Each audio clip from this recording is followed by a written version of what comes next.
Hello students, आज मैं आपको क्यूबिक पॉलिनोमियल को सॉल्व करने का एक शॉर्टकट मेथड बताऊंगी। ये क्वेश्चन जूनियर क्लास से स्टार्ट हो जाता है, 9th क्लास से, और सीनियर क्लास तक इस क्वेश्चन का यूज़ हम करते हैं। इस मेथड को हम लॉन्ग मेथड से सीखते हैं क्लास 9th में, और वो है लॉन्ग डिवीज़न मेथड। बट इसको हम आज शॉर्टकट मेथड से करेंगे कि शॉर्टकट मेथड में आपको करना क्या है।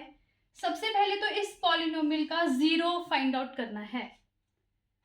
ज़ीरो मीन्स इसका रूट फाइंड आउट करना है। ऐसी वैल्यू ढूंढनी है जिसमें इस पॉलिनोमियल का आंसर, उस वैल्यू को इसमें पुट करने पे आंसर ज़ीरो आए। तो पहले हम x की जगह पे ज़ीरो से स्टार्ट करेंगे, ज़ीरो पुट करेंगे। तो अगर मैं x की जगह पे ज़ीरो पुट करती हूँ तो इस पॉलिनोमियल की वैल्यू आती है 2। फिर मैं आगे प्रोसीड करूंगी, x की जगह पे 1 पुट करूंगी, देन -1। हम तब तक करेंगे जब तक कि हमें फर्स्ट ज़ीरो ना मिले। तो हमने इस वाले में x is equal to 1 put किया।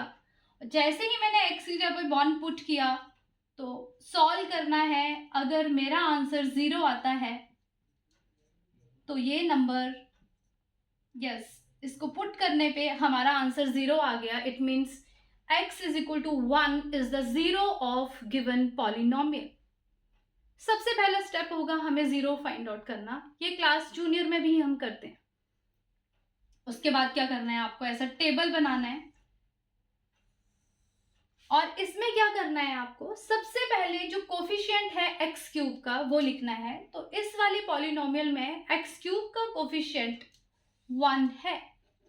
तो हम क्या करेंगे, सबसे पहले एक्स क्यूब का कोफिशिएंट यहाँ पे लिखेंगे 1, देन एक्स स्क्वायर का कोफिशिएंट लिखेंगे -2, देन फिर हम x का कोफिशिएंट लिखेंगे -1, लास्ट में कांस्टेंट टर्म लिखी जाएगी +2।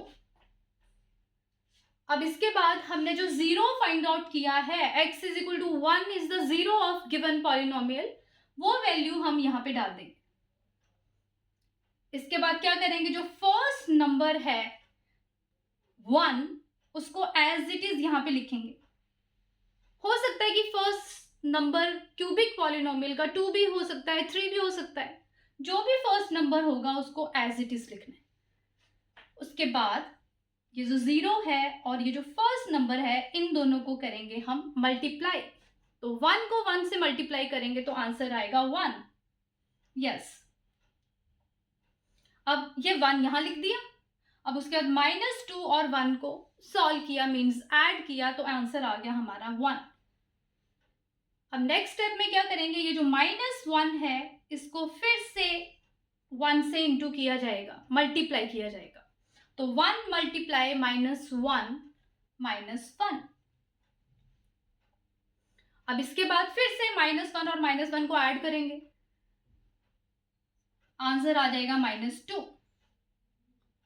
फिर से 1 से -2 को इंटू मल्टीप्लाई करेंगे, आंसर आ गया -2। और लास्ट में जब +2 और -2 को ऐड करेंगे तो आंसर आएगा 0। अब हम इस 0 को लिखेंगे स्क्वायर में। स्क्वायर के अंदर इस 0 को लिखेंगे क्योंकि ये आना बहुत ज़रूरी है। अगर लास्ट का नंबर 0 आ जाएगा, इट मीन्स हमने जो 0 फाइंड आउट किया था वो ठीक है, और जो हम मेथड कर रहे हैं वो ठीक आ रहे हैं। तो इसलिए लास्ट का 0 आना बहुत ज़रूरी है। इसके बाद क्या करेंगे, हम जो x इज इक्वल टू 1 था, ये आपका 0 था, यहां से फैक्टर फाइंड आउट करेंगे। तो x इज इक्वल टू 1 था तो यहां ले जाएंगे इसको, तो ये हो जाएगा x -1। तो फर्स्ट फैक्टर आ जाएगा x -1।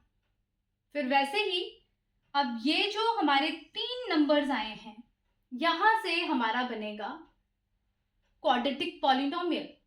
तो जो फर्स्ट नंबर है 1, उसके साथ लगा देंगे एक्स स्क्वायर। तो 1x² को सिर्फ x² ही लिखेंगे।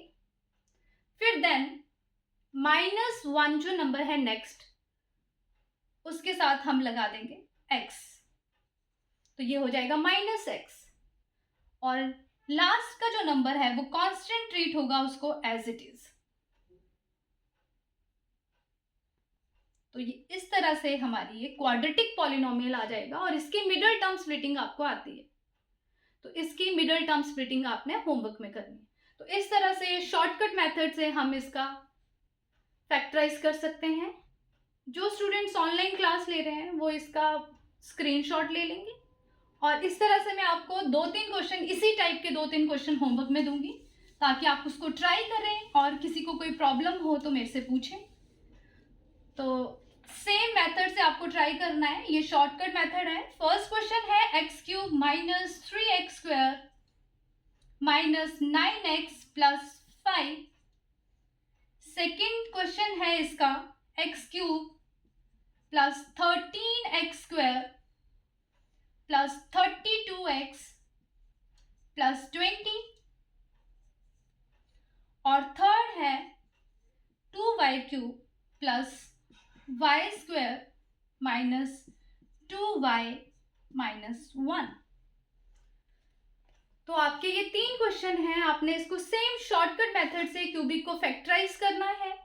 और ये क्वेश्चन, ये मेथड मेरा करवाने का मेन मोटिव ये था क्योंकि ये सभी स्टूडेंट्स को फ़ायदा देगा। मैक्सिमम स्टूडेंट्स इसको यूज़ कर सकते हैं क्योंकि ये जूनियर क्लास से लेके हायर क्लास में भी यूज़ होता है। तो ये तीनों क्वेश्चन सेम मेथड से आप करेंगे और कोई भी प्रॉब्लम होगी तो आप मेरे को बताएंगे और इसी तरह मैं नेक्स्ट वीडियो लेके आपके पास आऊँगी कोई भी एक नया क्वेश्चन लेके। तब तक थैंक्स।